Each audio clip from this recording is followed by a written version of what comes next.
You're watching the KOAM Morning News on Fox 14. Right now at 7, the city of Joplin continues to plan public works projects, all while hoping to be approved for $81 million in federal and state grants. And Wednesday kicked off brainstorming on how to get more groups of travelers to come to the city of Joplin. And we've got a wintry mix falling for some of us this morning. It's going to be cold, it's going to be cloudy. We'll break down your full forecast, tell you about a warm-up coming up. The 4 states' most watched news starts now. Thanks for joining us for the KOAM Morning News on Fox 14. I'm Tanya Bach. A blinding dust storm in Oklahoma resulted in a deadly 10-car pileup, and the aftermath was caught on camera. Oklahoma Highway Patrol Lieutenant Eric Brown took this video from the passenger seat of a police vehicle. They were following an ambulance to the crash on US 54 near Goodwell. Now, the accident involved 10 vehicles, including semis. The Texas County Sheriff's Department posted this video of the aftermath, and according to the Oklahoma Highway Patrol, the driver of one SUV was killed in the wreck. Others had various injuries. Now that recreational marijuana is legal in Missouri, marijuana cases are eligible to be expunged or dismissed. The Newton County prosecuting attorney says they are systematically reviewing cases for expungement.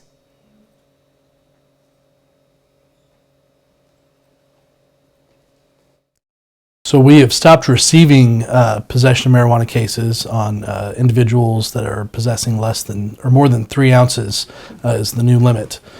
So if it's more than 3 ounces, we're still receiving those cases. If it's less than 3 ounces, we are no longer receiving those cases.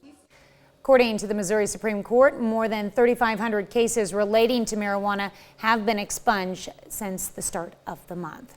City of Joplin continues planning public works projects, hoping to be approved for millions in state and federal grant money at this week's work session.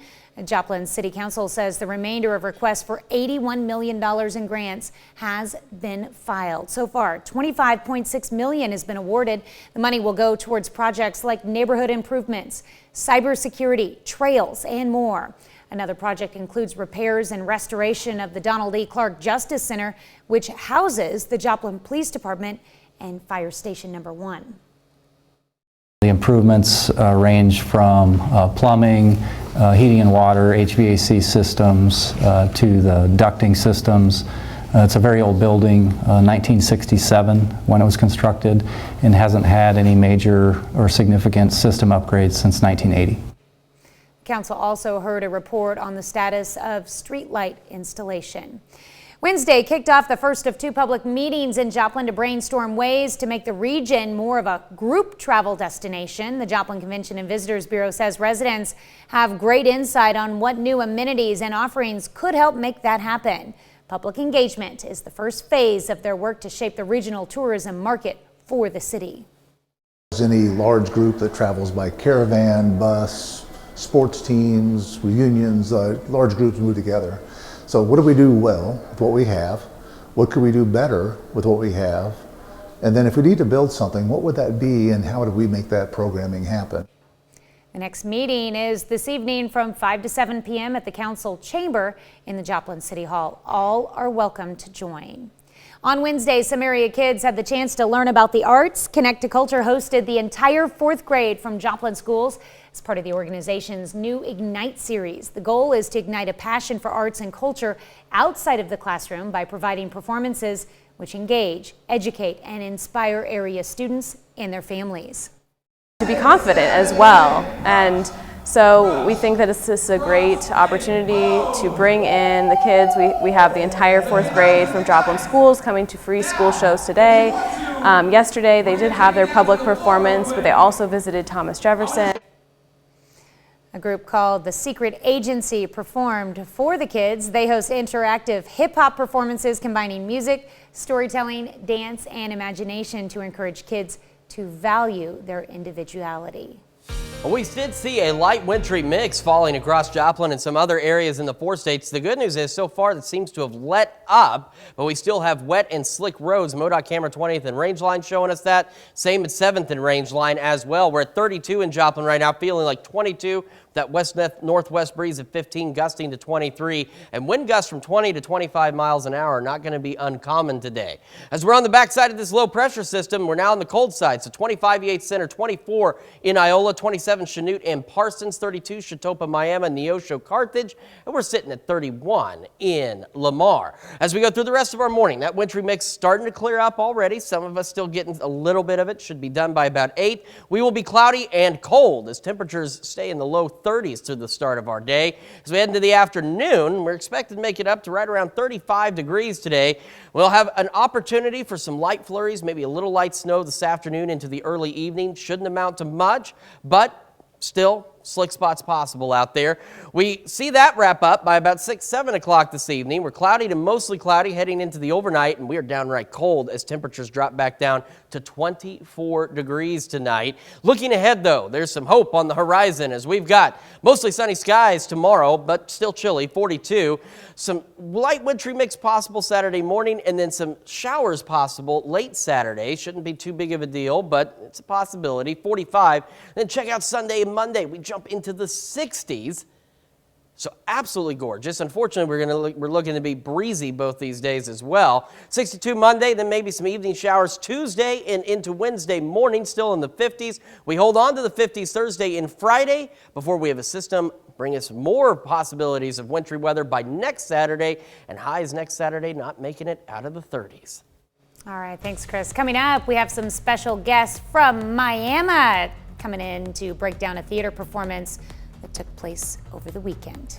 And later, some good news, bad news. Well, the good news is if you're looking to get a used car, the prices are coming down, but bad news is the cost of insurance is on the rise. You're watching the KOAM Morning News on Fox 14. In Health Watch this morning, sleep deprivation could lead to lower grades for college freshmen. Researchers report first-year college students who got less than 6 hours of sleep a night experienced a drop in their end-of-term grade point average, also known as their GPA. More than 600 college freshmen at 3 U.S. universities participated in 5 sleep studies, wearing devices to track their sleep for 1 month. Study found for every hour of sleep lost, there was a 0.07 decrease in the student's GPA. Researchers noted freshman college students have a lot of pressures and it can be overwhelming, leading to lack of sleep. The American Academy of Sleep Medicine says college kids should aim for 7 or more hours of sleep each night. Americans are living longer, and a new report says roughly 17% of people living in the U.S. were age 65 or older in 2020. A report from the Administration on Aging says that's up 38% since 2010.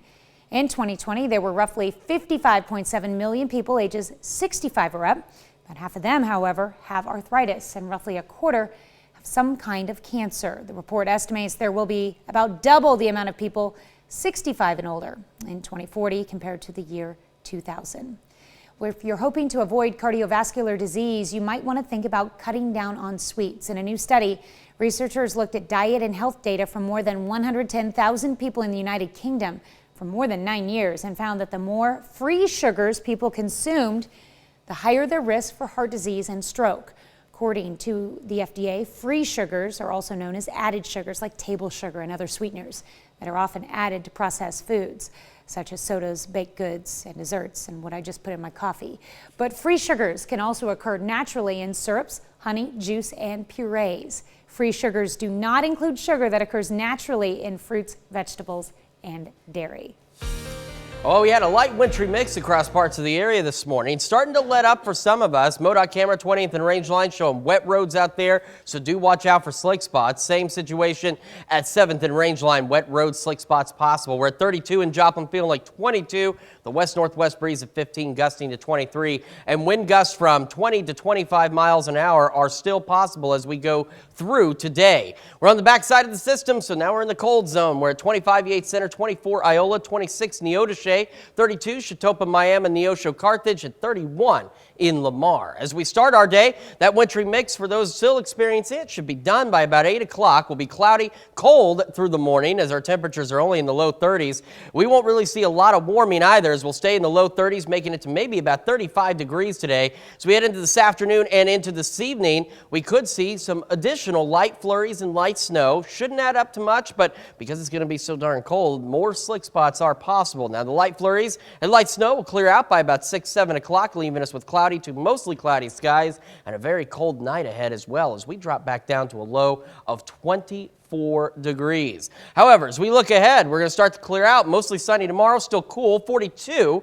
We make it up to 45 on Saturday, maybe a light wintry mix in the morning, some light showers in the evening. Nothing big out of any of that, but still, just be aware.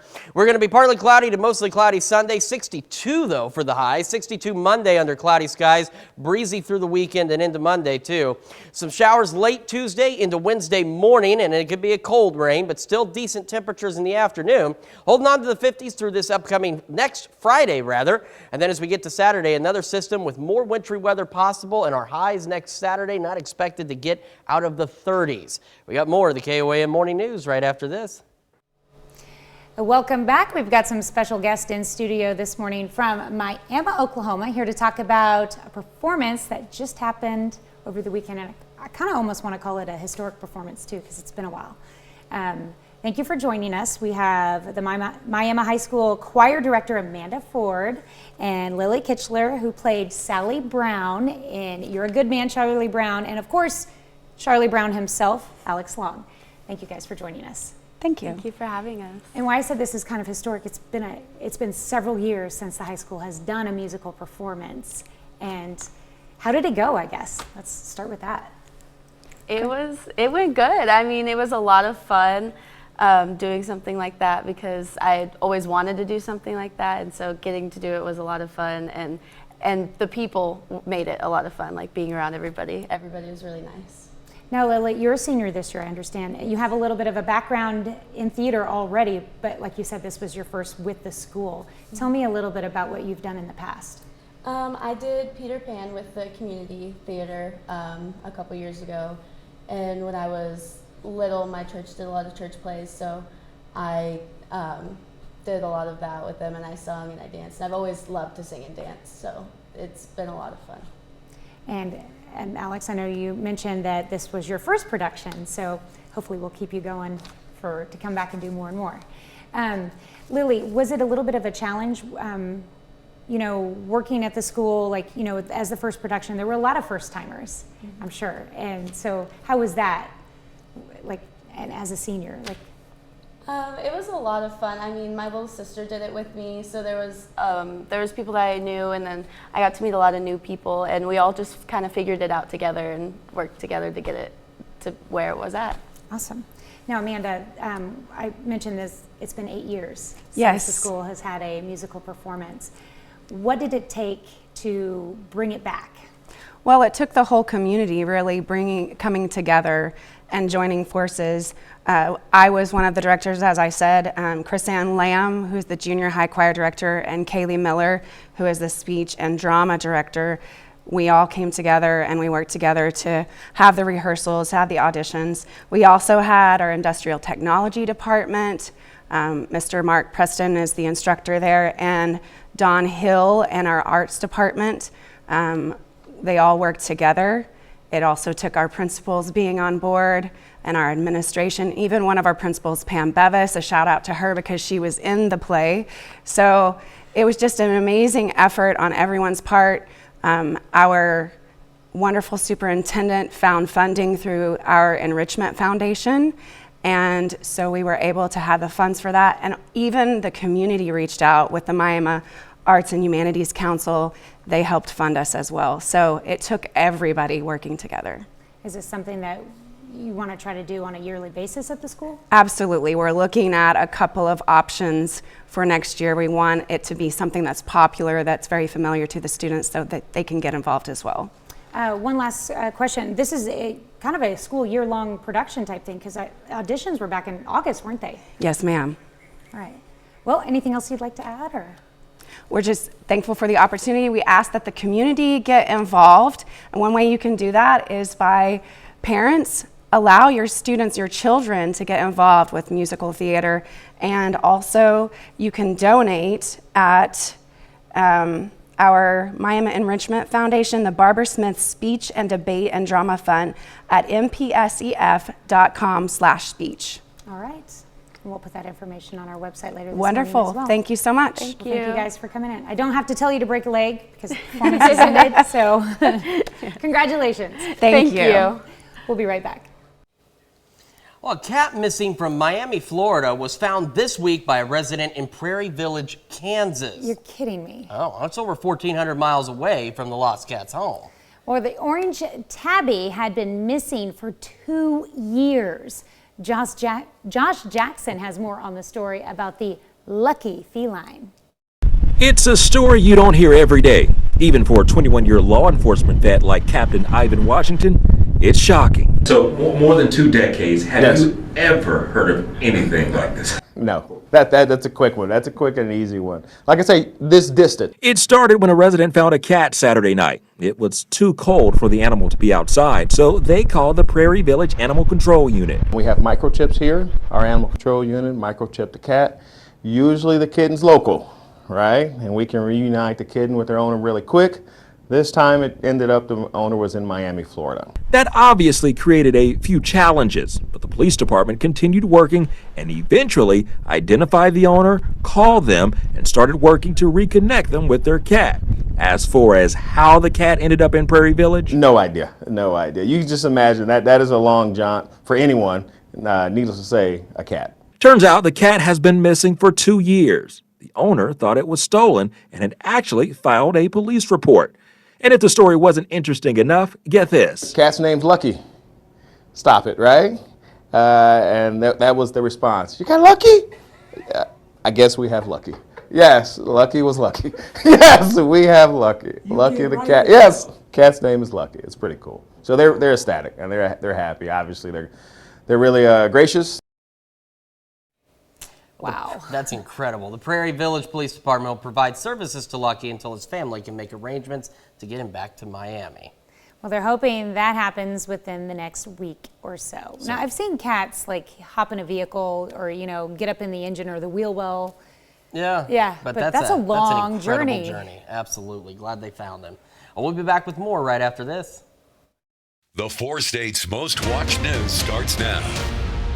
Welcome back to the KOAM Morning News on Fox 14. It's currently 7:27. A multitude of Chiefs fans lined the streets of Kansas City to celebrate Sunday's Super Bowl victory. Celebration began with a parade, a crowd made up of a sea of red in the heart of Kansas City.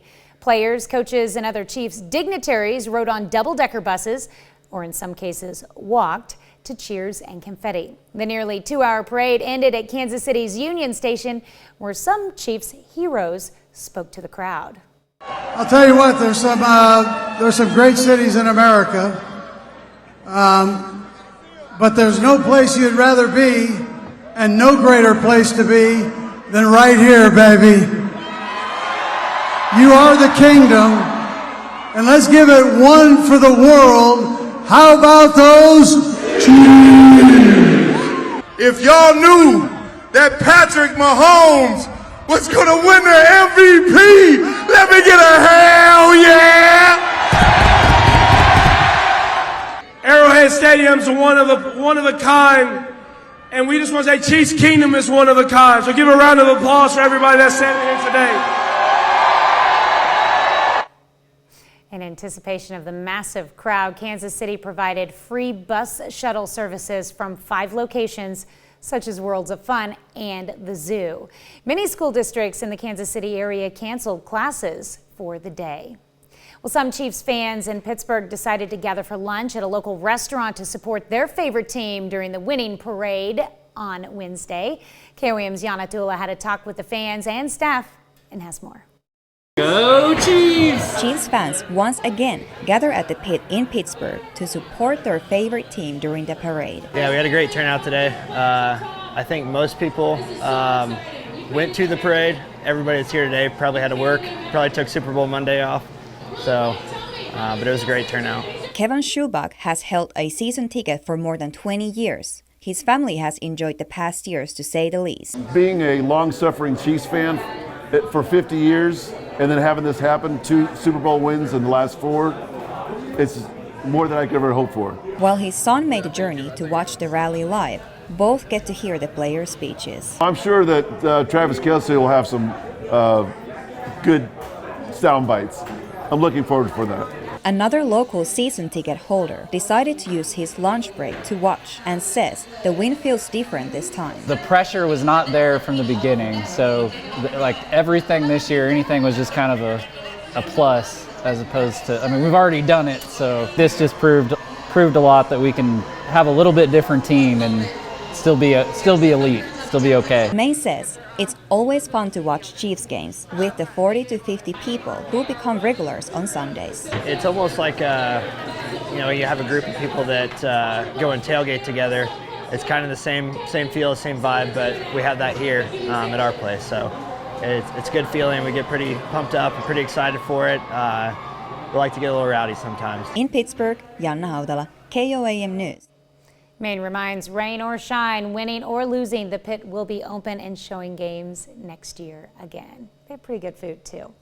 And when the parade was over, the cleanup began. Kansas City Public Works Director Michael Shaw says his crew was ready to tackle the job. First came the blowers to gather the trash, and then the street sweepers, and then the crews to put on the finishing touches. Now this crew is happy to bring the clean, especially when the Chiefs continue to bring the rings. Well, we've still got a little bit of a light wintry mix falling in Joplin. Just taking a look at our camera at 7th and Rangeline. Still getting slightly covered out there.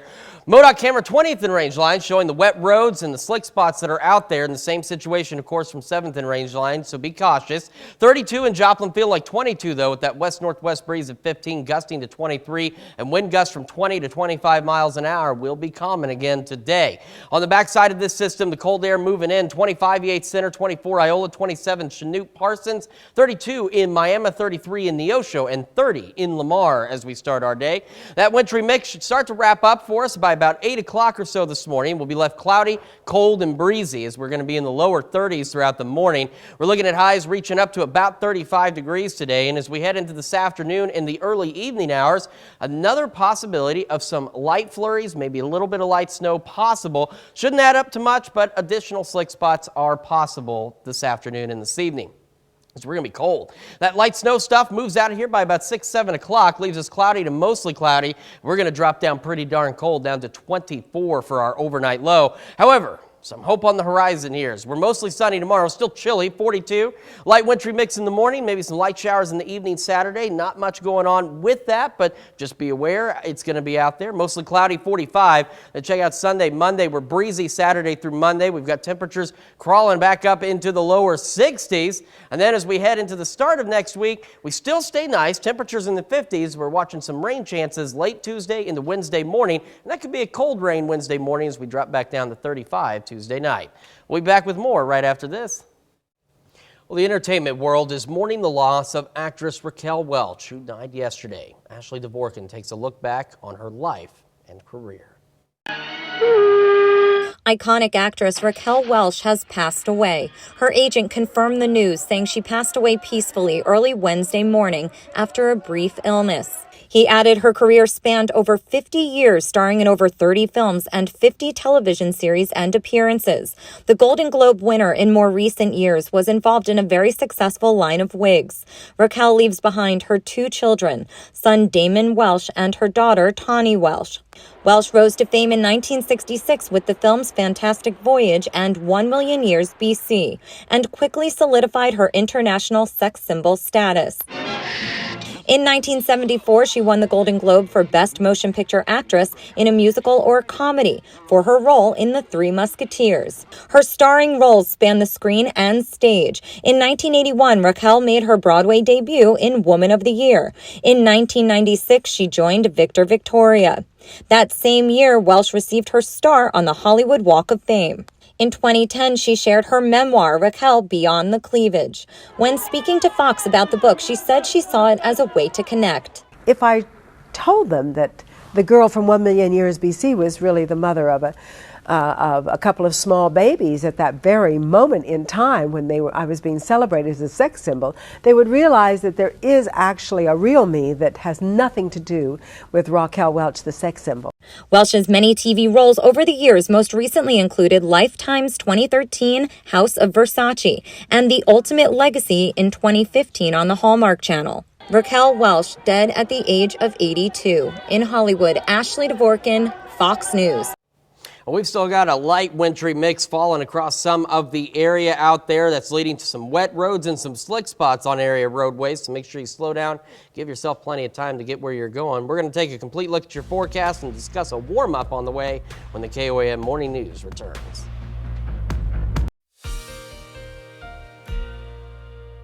All right, live look at the MoDOT camera at 20th and Rangeline. We got a light wintry mix still falling in Joplin, with that's leading to some wet roads and some slick spots out there. Same on our camera at 7th and Rangeline, still building up a little bit, not as much as earlier, but still out there. We're at 32 in Joplin, feeling like 22 at that west-northwest breeze at 15, gusting to 23. As I mentioned earlier, wind gusts today of 20 to 25 miles an hour will not be uncommon, so it's going to make it feel that much colder outside.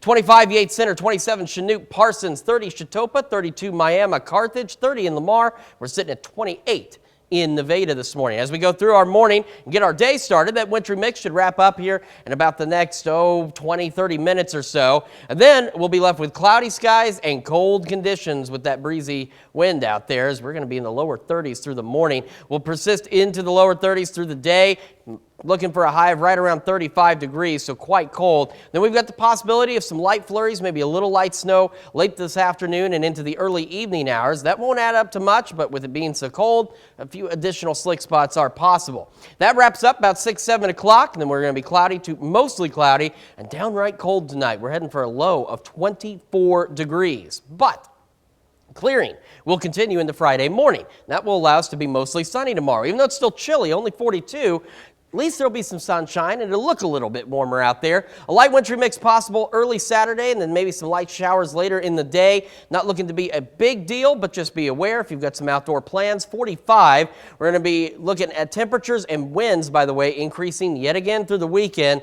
Look at this, 62 Sunday and Monday of this upcoming week. Then we've got some evening shower chances late Tuesday into Wednesday morning, and as temperatures drop back down to about 35 Tuesday night, that could be a pretty cold rain come Tuesday morning, but don't worry, those temperatures still not looking bad. In fact, temperatures stay pretty decent all the way through next Friday. We have 56 next Thursday, 51 by next Friday. However, we're watching another system by next Saturday that could not only bring us a wintry mix, but look at those temperatures, not expected to make it out of the 30s by next Saturday. So our roller coaster ride continues. We're down here now. We're going to start that climb back up before we take another dive heading into next weekend. That's Check Your Forecast. Now here's Tanya Bach with Consumer Watch. All right. Well, U.S. gambling revenue appears to have reached a new record high. A report from the American Gaming Association shows it topped $60 billion last year. That's up about 14% from 2021. That number includes traditional casinos, sports betting, and online gaming. It does not include tribal casinos, since the National Indian Gaming Commission releases those figures. Once that second report comes out, AGA says it expects to see total gambling revenue topped $100 billion for the first time. Airbnb shares soared Wednesday as the home rental service posted its first ever annual profit. The short-term home stay service earned nearly $2 billion in 2022 compared to a $352 million loss the year before. Investors say Airbnb's 13% gain in Wednesday's trading could be a sign that the travel and tourism industry is finally recovering from the pandemic. Airbnb executives say the uptick in business is not limited to just domestic travel. Inflation may also be encouraging consumers to make supplemental income by renting their properties on Airbnb to help make ends meet. More homes could be popping up in your area soon, and that's because home builder confidence has jumped into a historic high, the largest in almost 10 years. That's according to a February report from the National Association of Home Builders. The report looked at current sales, buyer traffic, and the outlook for sales and new construction homes over the next 6 months. But it's not all good news. The report says builders are still facing issues with high construction costs and building material supply chain logjams. And good news for those wanting or needing to buy a used car. Prices are falling. That's not the case for new cars. Cole Higgins tells us what's behind the price swings and why your insurance premium is likely going to go up this year.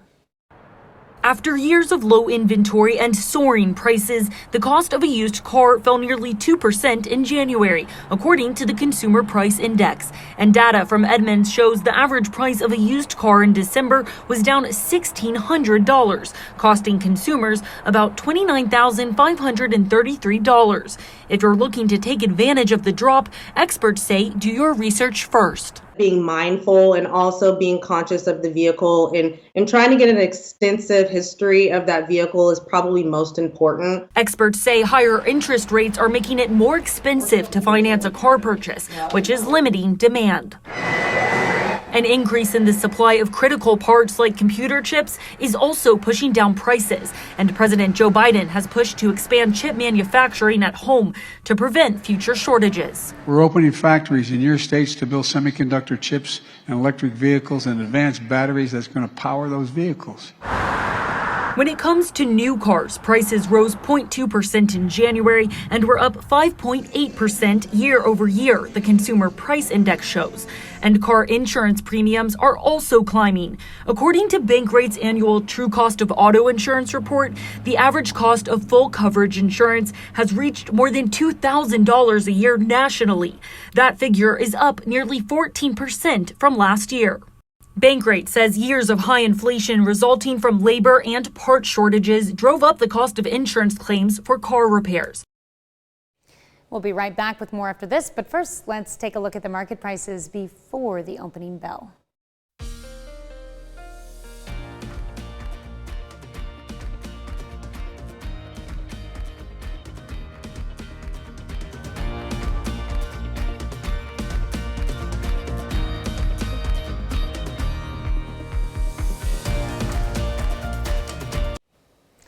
An escaped owl has birdwatchers flocking to Central Park, where he's learning to catch rats. As Jeannie Moose reports, New Yorkers do give a hoot.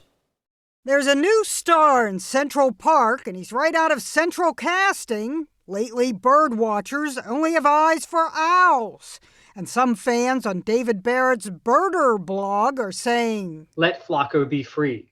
In the beginning of February, Flocko escaped from his exhibit at the Central Park Zoo after someone cut through the stainless steel mesh. His enclosure didn't have room to do much flying, and his first night of freedom, the NYPD almost corralled him on a Fifth Avenue sidewalk. Well, that was a hoot, the NYPD tweeted when the owl flew off. I was worried that it wouldn't be able to fly, but it spread its wings and flew to the nearest set of trees.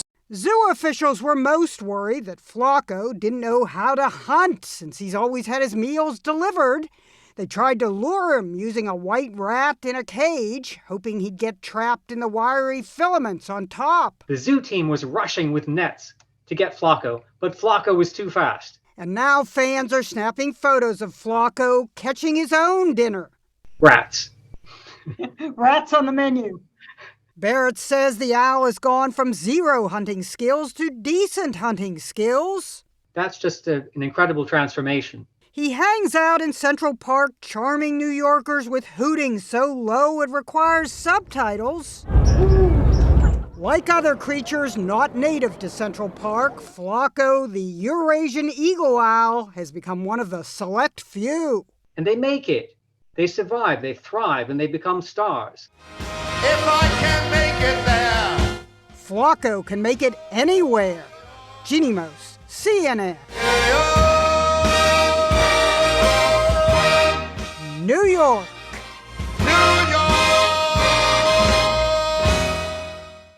All right, so talking about controlling animals out in the wild, as we mentioned, Fox has a new show debuting tonight at 8.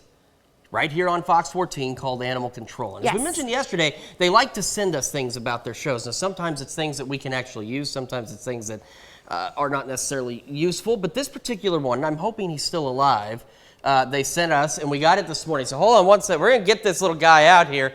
I'm pretty sure he's okay. I told him if it was a live rodent, I would be walking off the set. Yeah, no, he's... whoa, yeah. No, he's all right. He's... What? He's still alive. He's still okay back here. He's been hanging out all morning long. In a box. In a box. You want to be cautious here because you do not want him to get out. But we're going to let him out. We're going to let Tanya take a look at him here. Okay. So it says here that it's a live snake. So we're whoa, easy there, buddy. All right, hold on here. Hold on. That's why they gave us this handy little thing here. Okay, I don't really want to stick my hand in the thing. No, you don't want to stick your hand in the thing because I don't know what kind Well, why don't you move it this way so you can come in the the shot a little bit better? I don't know what kind of snake he is, but he's about this type right here. No, but really, they did send us this really cool snake. See, we got you. But he likes you. I like snakes. See, so we've got to be really cautious with the snake here. Hold on. You know what? You got to be careful. What if he bites you? See? No, you're going to hurt me with that thing. Well, if we have to wrangle in Tanya, then we'll wrangle in Tanya too, whatever it takes. But we have this snake, so we want to make sure that you tune in at 8 o'clock tonight, because check this guy out. He's awesome. He is a sample of one of the many creatures that the animal control team will be tackling on Animal Control tonight at 8 on Fox 14, starring Joel McHale. So make sure you tune in. I love this guy. He is so funny. So, and if you've seen the previews, it's going to be pretty awesome. It looks to be really great. He compared it in the story yesterday to, it's like, they did a show about an office, a paper office. So why not do a show about those who work in animal control? So again, make sure you tune in at 8 o'clock tonight. Otherwise, this snake might come and visit your house. He seems pretty friendly for now, but he's also been in this box all day. It's getting tighter, too. Yeah, see? Told you got to watch out. So here's the deal. We're also still dealing with some wintry weather out there as well, which is why I think he prefers for us to be indoors. He likes to be indoors. Light wintry mix falling in Joplin still. It's a light one, but it's there. Don't let him escape. We do not want him to go loose in the building, because I told you there was a snake in the building a few months ago in the hallway outside the newsroom, so let's not have any more. 32 Joplin, feeling like 22. West-northwest breeze at 15, gusting to 23. Wind gust 20 to 25 miles an hour, not uncommon. 24 Iola, 32 Miami, 33 Neosho, and 32 in Carthage. That wintry mix clears out by about 8. We got cloudy skies, low 30s through the morning. We're looking to make a high of right around 35 degrees. A slight chance for some light flurries, maybe some light snow as we head into the afternoon and early evening hours. No big accumulations, but slick spots possible. We go into tonight. That wraps up about 6, 7 o'clock. We're left with cloudy to mostly cloudy skies and cold temperatures as we drop back down to 24 degrees. We're back with more of that snake right after this. Welcome back to the KOAM Morning News on Fox 14. Here's what's happening today. One person was killed and 3 others hurt in a shooting last night at a mall in El Paso, Texas. Police say it started in the food court and 2 suspects are in custody. The mall is in a shopping area near a Walmart where 23 people were killed in a racially motivated attack in 2019. A vigil was held last night at Michigan State University following the deadly on-campus shooting Monday night that killed 3 students and critically hurt 5 others. There was also a protest at the state capitol calling for stricter gun laws. An update on the investigation is expected later today. And the man who killed 10 black people at a supermarket in Buffalo, New York last year was sentenced to life in prison. The hearing was interrupted when someone lunged at the gunman. Peyton Gendron still faces federal charges for the racially motivated attack last May. He apologized to the victims and their families for the shooting. We're going to be pretty chilly today, mostly cloudy skies, maybe some light flurries, a little bit of light snow late this afternoon into the early evening at the high of 35, winds gusting 20 to 25 miles an hour. So do be aware of that, maybe some slick spots out there, but no major accumulations expected from this. It'll taper off by about 6, 7 o'clock, leave us with cloudy to mostly cloudy skies and a cold night ahead as we drop back down to a low of 24. We're sunny tomorrow, but still chilly, 42. We're warming up a little bit through the weekend, maybe some showers possible Saturday, and then check out Sunday, Monday as we get into the 60s. More rain possible Tuesday and Wednesday, but we stay decent with temperatures in the mid to upper 50s. Well, this next story is nuts. That's because today is National Almond Day. Yeah, it's observed every year on February the 16th. Almonds are tree nuts native to the Middle East and thrive in warm, dry areas with mild winters. Go ahead. This is your turn. Almonds are considered a very heart-healthy food. They're known to lower blood sugar levels, blood pressure, and cholesterol levels. Not only are almonds good for you, but they are delicious too and very versatile. Almonds are used to make pasta, flour, butter, oil, and of course, almond milk. Celebrate National Almond Day by having some for a snack today. And don't forget to tune in 8 o'clock tonight for the debut of Fox's new show, Animal Control, with Joel McHale. There's going to be snakes and other things that you're going to want to make sure you tune in for. I was going to say, if you're going to just pinch him in the middle, you're going to make the mouth part mad. Well, see, here's the thing, though. He's wrapped around you, so I'm not too worried about that right now. So. He tried to eat my glasses a little bit ago. So. Where are snakes like almonds? You like almonds? They like rats. Well, we'll see if we can find him one. Well, thanks so much for letting us put the good in your morning. We're back with more news and weather and fewer snakes today at noon. Have a great morning and an even better day.